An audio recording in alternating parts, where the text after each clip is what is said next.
Sa mga ka-update ngayon, ipapakita lang namin sa inyo kung gusto nyo ring matutunan kung paano tayo magkaroon ng ulam na halagang piso lang. Kahit saan, mayroon lang kayo niyan dyan sa inyo, magagawa nyo rin ito. At sigurado kami na hindi namin ito i-promote kung hindi siya masarap. Kung si Hani, gustong gusto niya yan. Sige, makunguha tayo ngayon. Tara. Dahon ng malunggay. Ayan, ito yung maganda pag mayroon tayong tanim. Hiningi lang namin ito yung sama. Tapos, namin, karoon na tayo ng malunggay. At yun sa kabila, isa pang puno dito.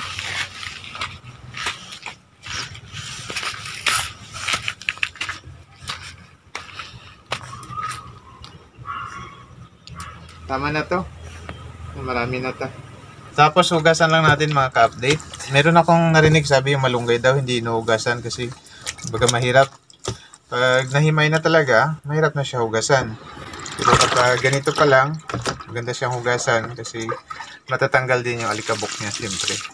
Ayan, tapos himay na natin. Kahit maraming malunggay, kahit mas marami dito yung lulutuin nyo, okay lang yan. Basta hindi lang siya masubrahan ng laga, hindi naman siya papait.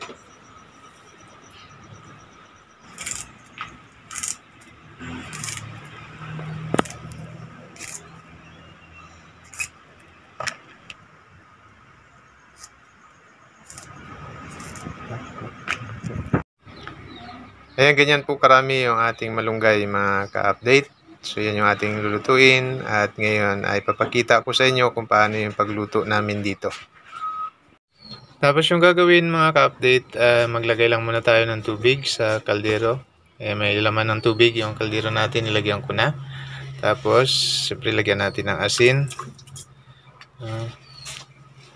Konting asin, depende yan sa inyong panlasa. Tapos maglalagay tayo ng bawang. Depende yan sa inyo mga ka-update kung gusto niyo na mayroong balat. Kasi yung iba gusto nila yung may balat pa na basta dinurog lang na bawang. So sa akin ay tinanggal ko na yung balat para hindi na siya sagabal pag kinain natin. Kasama yung malunggay natin. So yan, bawang lang yung ilalagay natin. Pisong bawang. Yan, okay na. Tapos sasalang natin. Nasa inyo yan kung lalagyan nyo ng bitchin or ajinomoto at saka pang-asim. Pag kumulo na, lalagay na natin yung ating malunggay. A few moments later. So kumulo na siya. Tikman lang natin muna yung sabaw kung okay na, saka natin ilagay yung malunggay. Tapos ilagay natin yung malunggay. Ilagay natin. Hintayin natin kumulo. Hintayin natin malunggay. Ayan. Ilagay natin yung ating malunggay. Ayan. Lubog lang natin. So, wala tayong ibang ihahalo. Ka-update.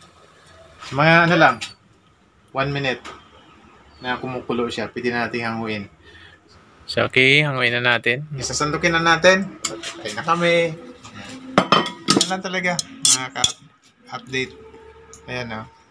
Bawang, tapos malunggay lang. So, ganun lang. Pwede nyo pong subukan dyan sa inyo. Kung meron kayong mga punong malunggay, ganun lang. Napakasarap na nito. Okay?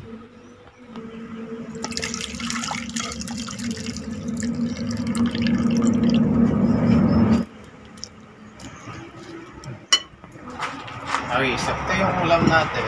Ayan. Okay? So, ayan, kain po tayo mga ka-update. Nag-pray na kami.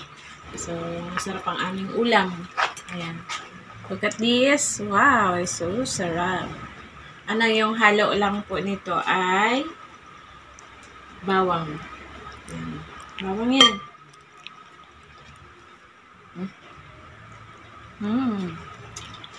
Good for the health. Kain po.